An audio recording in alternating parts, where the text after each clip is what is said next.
Okay, this is part 3, and we're Hubert Harrison Reader, edited by Jeffrey B. Perry. Again, this is an excellent book. I recommend it to anyone who is of, if you haven't read Hubert Harrison, this guy was, they call him the Black Socrates, and that's why I call myself, I'm a fan of Hubert Harrison. But anyway, going into part 3, he's discussing Catholicism, and let's get into it. One of the main conclusions at which I had arrived was this: that Catholicism was the representative type of Christianity. Whatever was asserted in it, the three great doctrines of transubstantiation, papal infallibility, and Mariolatry, for example, I guess that's the worship of Mary, was due to the absurdity inherent in the very texture of Christianity. So far as the Reformation went, intellectually, its main results were self-destructive. For the right of private judgment gave all conclusions logically drawn from the Bible an equal validity and reason. And as I found Protestantism more satisfactory as reason, I found it less satisfactory as faith. But all this was as an outsider. Yet it was enough to convince me that if I ever went back to Orthodox Christianity, it would be by the way of Catholicism, and I never hesitated to say so. I cannot here enter into the emotional basis of my preference for it, but one cause was the beauty and solemnity of its rituals, another the dignity, antiquity, and power of the vulnerable institution itself. Besides, as I got to know more, I found that reason was not everything, and I admired the sublime courage of the Church, which boldly demands the subjugation of reason to faith. Then again, Protestantism mainly tries to hide from itself the fundamental basis for theism as an assumption, and constructs an elaborate chain of religious syllogisms to aid it. Catholicism hardly avows the assumption.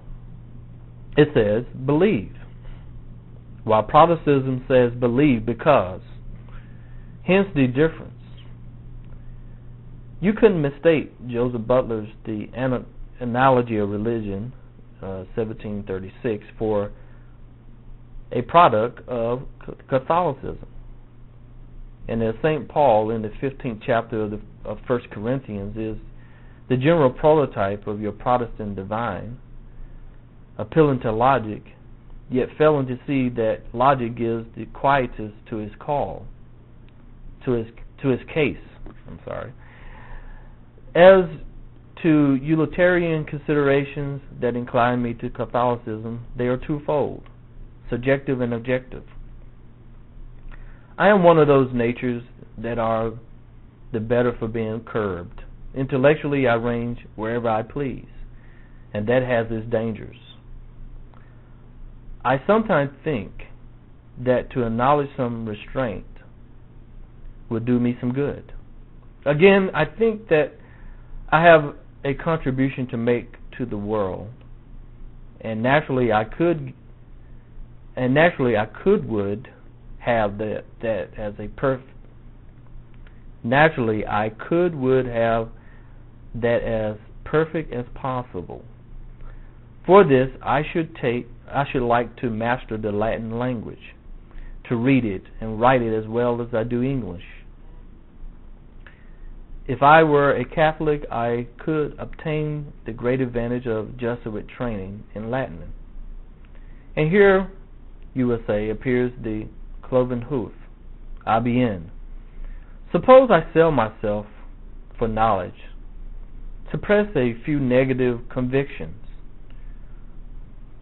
Whose is the very small loss? Whose is the very great gain? But enough, my friend. This is the painful part, which I would rather discuss face to face than on paper. Suppose we defer it until we meet again. But all this is only intended to explain why I have thought seriously of becoming a Catholic. Entre nous, I doubt whether I will be anything but an honest agnostic, because I prefer, as I once told you, to go to the grave with my eyes open. Yet who knows? It is not true now, as ever, that there is a divinity that shape our ends, rough hews them. How will we? Okay, I'm going to stop here, and this is the end. So that has been written as you please. I know it will seem remarkable as a chapter in the autobiography of opinion, at least. Take it, at any rate, as a compliment in the highest and truest sense of the word. Okay, and this is the end of his letter to Mrs. Frances Reynolds Keyser, which was written on May 20th, 1908, and this was found in Hubert Henry Harrison's diary. And again, this is in the book, A Hubert Harrison Reader, edited and introduction and notes by Jeffrey B. Perry. And from it, I got some, you get the feel of what he went through, the pain. If anybody who grew up in a faith knows, there's an amount of suffering because you feel like you lost a friend. You had sung and you praised God and you love God just like you loved a family member. You love Jesus like you love your own brother, your own sister, your own spouse, or whoever. There was a love there, even though you did not see this individual, and you could feel the transition and the pain that most people, when they transition out of belief to non-belief, go through. And I went through this myself. It was like I lost a friend. And in it, he's saying that he thought about being a Catholic because in Catholicism it tells you that to believe, period. But he said that wasn't good enough for him. And I like that line in which he said, I would rather, I'm going to read this again. He would doubt that he would be a Catholic, and he says that I doubt whether I will ever be anything but an honest agnostic, because I prefer, as I once told you, to go to the grave with my eyes open. And once you see the light, you feel, we all have felt, I know I have felt tempted to go back and believe, because it's easy to believe because you're part of the larger crowd, and so you don't feel alienated from family, friends, and so forth. But I just wanted to share this with my listeners, my subscribers. Give you a little touch of Hubert Henry Harrison, and I plan to read some more from his writings. The guy was a genius to me. And I encourage you, if you don't know about Hubert Henry Harrison, to pick up this Hubert Henry Harrison Reader to get acquainted.